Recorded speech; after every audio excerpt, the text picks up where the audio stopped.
Senior तज्जियाकार Irfan Siddiqui के मुताबिक हकीकत अहवाल जो भी हो, कभी पंडित जवाहरलाल नेहरू का भारत सेकुलरिज्म को अपने सर की कुल्गी करार देने में फख्र महसूस करता था। दुनिया की सबसे बड़ी जमहूरियत का तमगा सीने पर सजाए फिरता था। नरेंद्र मोदी नामी तही मग्ज और रऊनत शार शख्स ने गली मोहल्ले के ओबाश की तरह भारत के चेहरे का ये नकाब भी तार तार कर दिया। बचपन से ही राष्ट्रीय सेवक संघ RSS आगोशे दहशत में परवरिश पाने के बाद गुजरात के वजीर आला के तौर पर नफरतो कदूरत में कुंदी उसकी सरशिस्त ने बालों पर निकाले। 2002 की मुस्लिम कुश मुहिम की बाकायदा मंसूबाबंदी करते हुए उसने इंतहा पसंदों के जत्थे तैयार किए। 3000 के लगभग मुसलमान कत्ल कर दिए गए, हजारों के घर और कारोबार तबाह हो गए। खूने मुस्लिम की इस अरजानी ने मोदी को गुजरात के कसाब का खिताब दिया। आज उसकी बलाएं लेने वाले अमेरिका ने उसे वीजा देने से इनकार कर दिया था। मोदी ने इस कत्लो गारत गरी को अपनी उर्से सियासत के आर्जो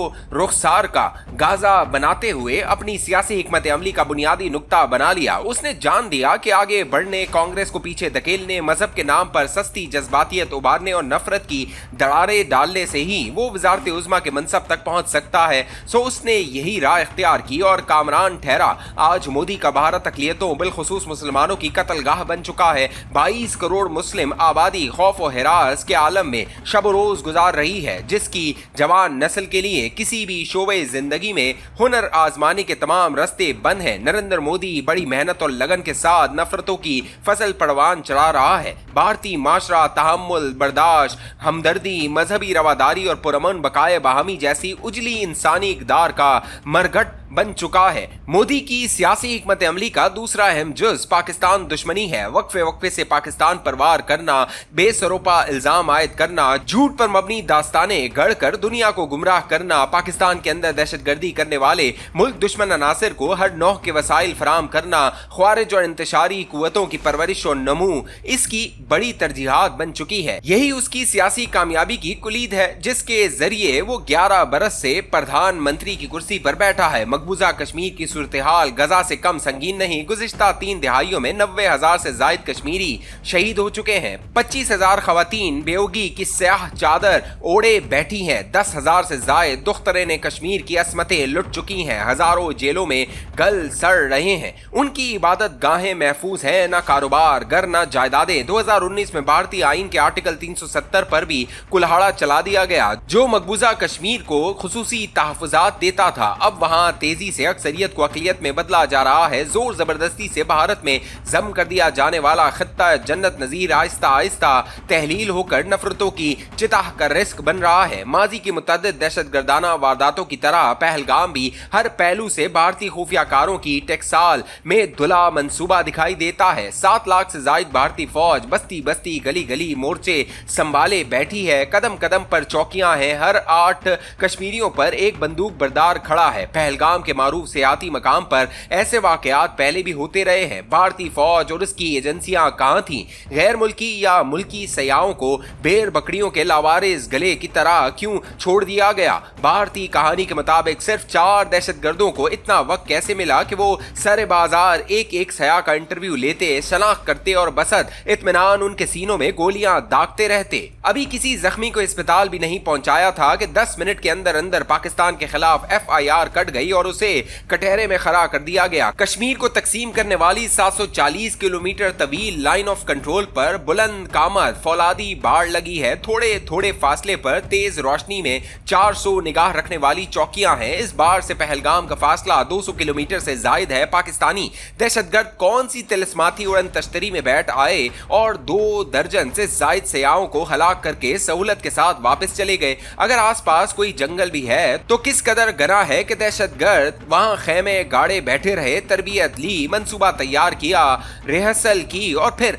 हथियारों से मुसल्लह होकर सयाहत गाह में आए और बासहूलत वारदात करके टहलते हुए जंगल में वापस चले गए। बार बार तकाजा करने के बावजूद भारत एक भी सबूत सामने नहीं ला सका जो इस खूनरेजी का ताल्लुक पाकिस्तान से जोड़ता हो। फिर भी भारतीय तोपों का रुख मुसलसल पाकिस्तान की तरफ है। जहर उगला जा रहा है, जंगी जुनून को हवा दी जा रही है, बलूगत से आरी तिफलाना ऐलानात और इकदाम किए जा रहे हैं। 65 साल पुराने सिंध तास मुआहदे को मुअत्तल करके आबी जारियत की धमकी दी जा रही है। हकीकत यह है कि भारत सिंध, चनाब और झेलम के बहाव को रोकने की सलाहियत ही नहीं रखता। ऐसा करने के लिए उसे 8-10 साल का वक्त चाहिए। क्या पाकिस्तान इतना अरसा दश्ते करबला बनने के इंतजार में हाथ पे हाथ धरे बैठा रहेगा? और अगर भारत तमाम आलमी कवानीन, बहामी मुआहदों और मुसल्लह अखलाकियात को पांव तले रोंद कर हमारे हिस्से के दरियाओं का गला घोटने की रिवायत डालेगा तो ब्रह्मपुत्रा, सिंध और सतलज का क्या बनेगा, जिनके दहाने चीन में है? भारत एक बड़ी अस्करी कुव्वत सही, उसका दिफाई बजट हमसे 10 गुना ज्यादा सही, उसका